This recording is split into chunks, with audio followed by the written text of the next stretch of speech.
and good enough with his time, because I know it's been probably an up and down and a travel-filled 24 hours. As the head coach of the Aztecs, he is Steve Fisher, of course, on Double X 1090. Coach, thank you very much. Hi, Darren. My pleasure. Well, I want to start by saying this. I don't want anybody that I'm buttering you up here, but congratulations on being the second-to-last team in the country for a loss. There's a lot of college basketball teams, over 300 of them, that would love to be in your situation today. So congratulations on that. I appreciate that, and I told Ted Leitner after the game, when he asked what I said to the team, I told them it's been 10 months and 2 weeks and 2 days since I had this feeling. That was when we played Tennessee at Providence, which was our last loss, in mid to late March. And it's bitterly disappointing when you lose. Doesn't matter when you lose, who you lose, whether you've won every game or no games. But it was disappointing, and yet we're proud of the fact that we played in a huge game, not only in Provo and San Diego, but I think nationally. Without question. And there were people that were talking about you well after the game as you're in there and inside the locker room and doing and fulfilling all of your media commitments, who had a lot of good things to say, not only about BYU, which is where most of it went last night, as you'd understand, but also about San Diego State and the Mountain West Conference. So, overall, result notwithstanding, not a bad night for the Mountain West Conference. No, it was a great night for the conference. That arena, Darren, they had almost 23,000 people there, and the noise level was, I've never heard a place louder. And our building is loud, but they had 10,000 more people, and they were all at the top of their lungs. So it was a phenomenal atmosphere, and we played. If I had a vote, I would vote for Fredette the National Player of the Year.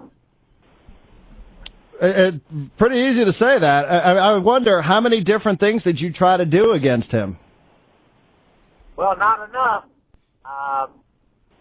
We tried different individuals, and I think it affected DJ in a not-so-good way at the offensive end. DJ guarded early, and I thought did a good job. But Fredette is a guy that can be, he can go 10 minutes and not score, and then he can do what he did last night. We're ahead 17-15, and Fredette had the next 15 points of the half for BYU, and we're ahead 31-30. He had the last 15 points of the game for him in every fashion imaginable. And we had Billy White guarding him at 6'8". We had Chase guarding him. We double-teamed him. He's patient, smart, and he's real good. Steve Fisher on Double X 1090. And is there when you go into a game with him, and you've seen him before, and you've seen what he's done this year, when you look at tape, are there weaknesses there? I mean, are there obvious things that when you look at and scout BYU, are there things that you want to try to get him to do, whether it's going left or right or outside or inside? I mean, what's the book on him? Well, in a perfect world, you would try to keep him moving to his left, but it's hard to do. They're a really good team, well coached, and they have faced a lot of different jump type defenses, and they get him the ball in a variety of ways. It's never quite the same, but you don't want him to get a full head of steam going to his right, because he's so good with that fullback step back jump shot, and then he's much better going to his right, getting it all the way to the rim. But he had one basket against us where we're 1 point ahead, where it was like a 30-point double clutch screen that he had with Chase Tapley all over him. So he scored in a variety of ways, and obviously we didn't do a good enough job, but he had 43 against us. We're talking to Steve Fisher. He averages 27. Is there a point total where you say, well, we can't let him get more than this? I mean, is it to keep him about average? Is it to keep him under 30? I mean, is there any sort of ideal plan that you think about before a game? Not really, Darren. At halftime we talked a little bit, and they had 30, he had 20, and we had 31. So we said, don't let other guys get their career highs against us. we did a great job on Jackson Emery, who's a big-time catch-shoot player. He did not have a three. He had 4 points, a layup on the steal, and 2 free throws. And Davies, their big guy, he hurt us inside. So Davies and Fredette were the 2 guys. And you would think if you could say Emery's not going to score much, and you're going to have one other guy get their average, that you'll win. And it was like that. We weren't good enough offensively, Darren. We had the pace of the game, but we didn't score enough points. We scored 12 points the last 12 minutes of the game. Yeah, big drought. Steve Fisher on XX 1090. How about the turnovers last night? Seemed a little bit a little bit uncharacteristic for the way you guys have played this year. We had 12 turnovers, so we're averaging about 11. BYU had only 7. Of our 12 turnovers, they scored, I think, 13, 14 points on them. So they were opportunistic when we turned it over, and they made us pay. So you got to, in a low-paced game, we have to be single digits in the turnover area, and we weren't. And on the road as well, with free throws, have you thought about that here today with regards to the players at the line? I have, as I think I said on your show before, we put up keys to the game. And this was the first time that I have listed the number 1 key, and then some of the other coaches said, well, it should be 2. I listed make more free throws than BYU. And the other most important thing was control the tempo, transition, which we did. But they made 16, we made 9. They were 16 out of 19, we were 9 out of 15 or 16. So we didn't make them when we had them. We're 4 points. We're 4 points behind, Darren, with 4 minutes and 53 seconds to go. And I think Emery made a basket or 2 free throws, so we're down 6. And we came right back. It looked like Billy White was going to get an and one. The ball rolled out. He misses 2 free throws. So instead of having it back to 4, they go right down and get a basket. We're down 8. So you have to be able to take advantage of making easy stuff, and free throws should be part of the easy stuff. We're talking to Steve Fisher on XX 1090 as San Diego State last night on the road at BYU, first loss of the season. You know, and we said a lot of this yesterday, and you know, one of the things, Coach, I appreciate is you hear a lot of what's being said about you, and you read a lot about what's being said about you. And there was this idea of the biggest game in program history, and you know, who knows with it. But now that you've lost it, how did you address your team after the game today in practice? How do you make sure that they don't get too deflated from what some people thought, and for young people, you know, who knows? How do you make sure that they're not going to take it too hard, that they lost in what some people's opinion is the biggest game in program history?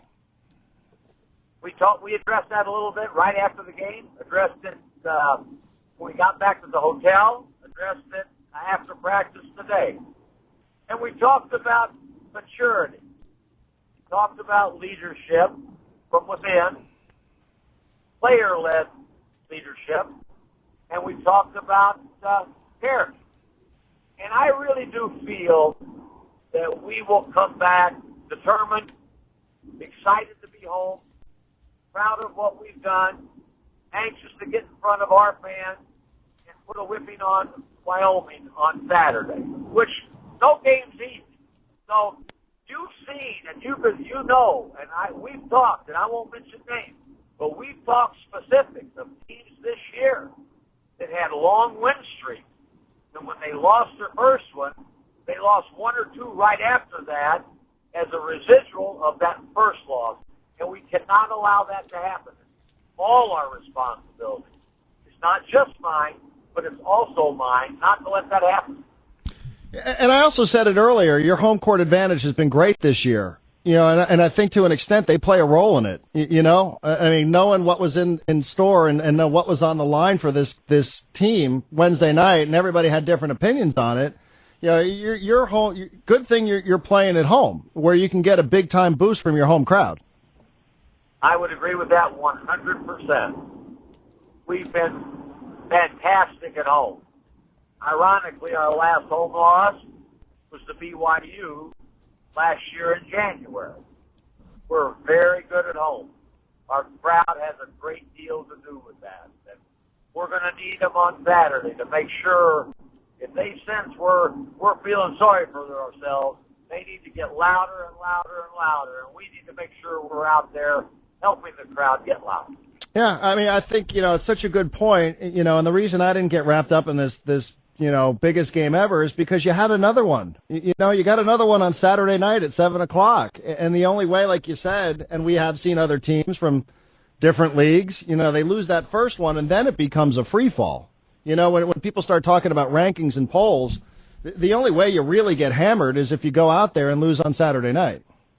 I agree. We have to make sure that doesn't happen. I told you this on your show at previous time. We talked about what we could do. We talked about 1976, Bob Knight, last undefeated national champion.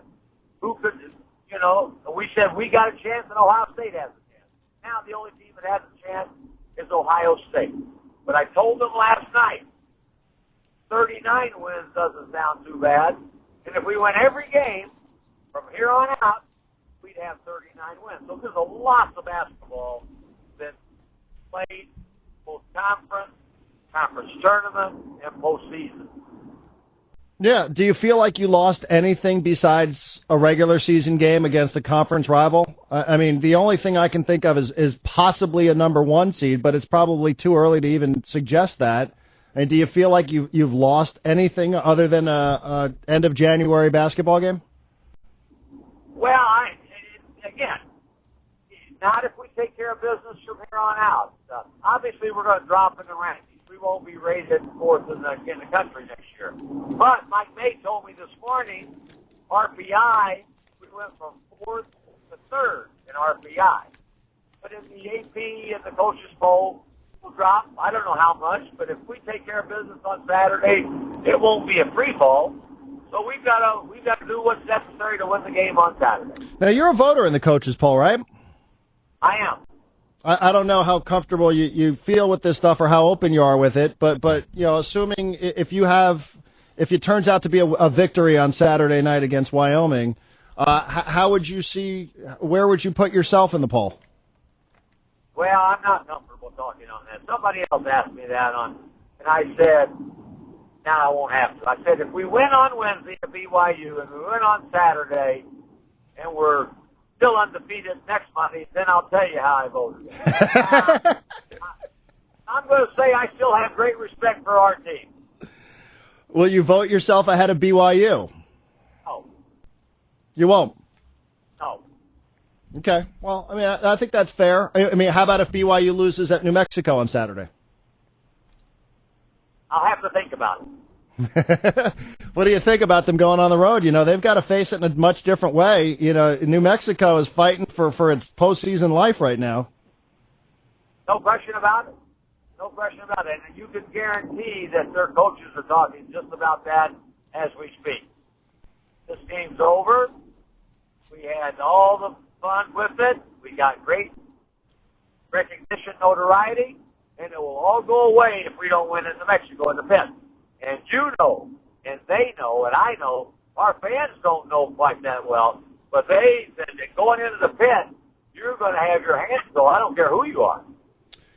People have wondered about altitude, and I kind of, I'll let you answer. I mean, you played at altitude before this year, but was it a factor at all last night? I don't think so, Darren. Yeah. No. Okay.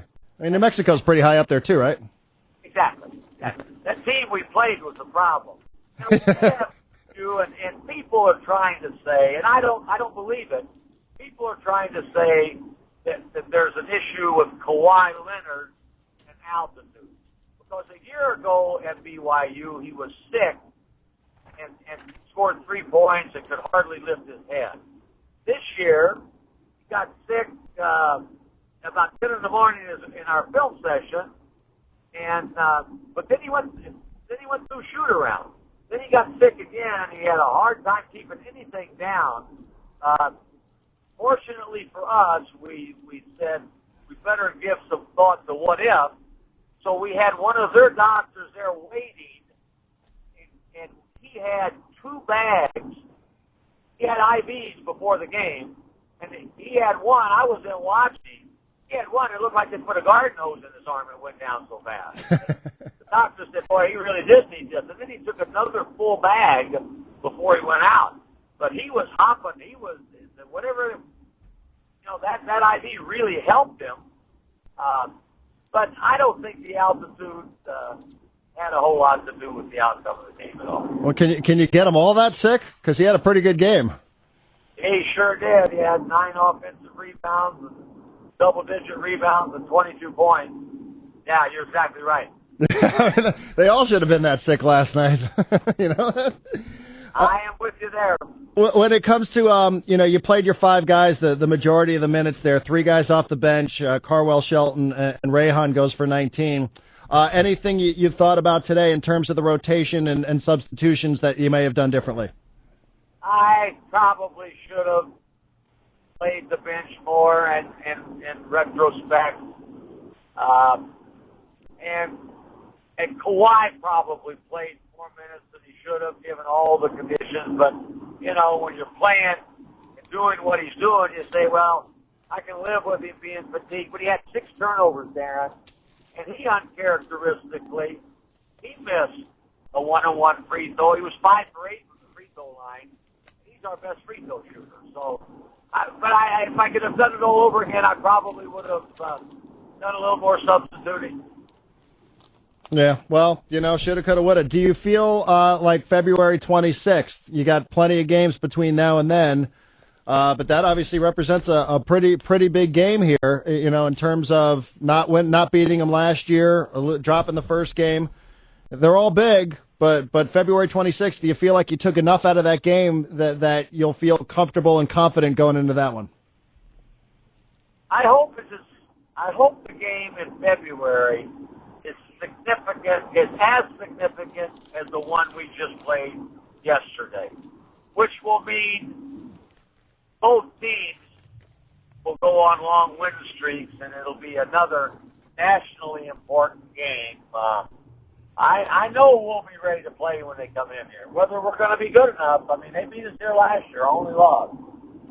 We need to make sure we do Wyoming, Colorado State, and then start round 2 before we get them back in here February 26th or whenever it is. Last question, just for perspective, and I know you said this after the game, but is that guy, he's every bit as good as any player you've ever coached against at any stage and in any conference and in any year? Darren, I'm a voter in the coaches poll. If I had a vote in Player of the Year, it's a no-brainer. Burnett is, without a doubt in my mind, the National Player of the Year, bar none. He does everything. He is the leader of a really good team, and he makes them a great team. He has so many eyes on him. Everybody on that team benefits at the offensive end as a result of what Jimmer Burnett does. He's sensational. Was he on anybody's radar before he ended up going to BYU? Was he a big time guy that people knew of? He was a guy that was recruited, but he was not on the top of the list of the top rung nationally. The national teams, no, he was not. Everybody thought, well, he's a good player, but maybe what the NBA people were saying, I can't believe they would be saying it now. Well, he's not quite big enough, not quite quick enough, not quite good enough. I think that's what the top 10 teams 4 years ago were saying. But he's big enough, and he's good enough, and he's proven it. He had a big scratch on his arm last night. Was he bleeding? I don't think so. I think that was a BYU fan scratching him after the game. I thought maybe you could say, hey, ref, come on, he's got some blood on his jersey. Get him out of the game. Give us a break, would you? No, I don't think that, the refs took pretty good care of him now. He gets to that, he's on the Jimmer Burnett line when he drives in there. He's going to get most of the 50-50 calls. Yeah. Well, did you think everything okay with the officials last night? I mean, casual observer, I thought it was pretty fair. Yeah, I did. You know what they did, Darren? They allowed the game to be played like a Elite Eight, Sweet 16 game, where they say we're going to allow you to be physical. We're not going to let you hurt one another, but we're not going to call every little bump and nick and hit. And that's how they called it. And I thought they were fair. Coach, thank you very much. We'll see you on Saturday night, and appreciate all the time. Thank you. All right, Darren. Thanks. Appreciate it, Steve.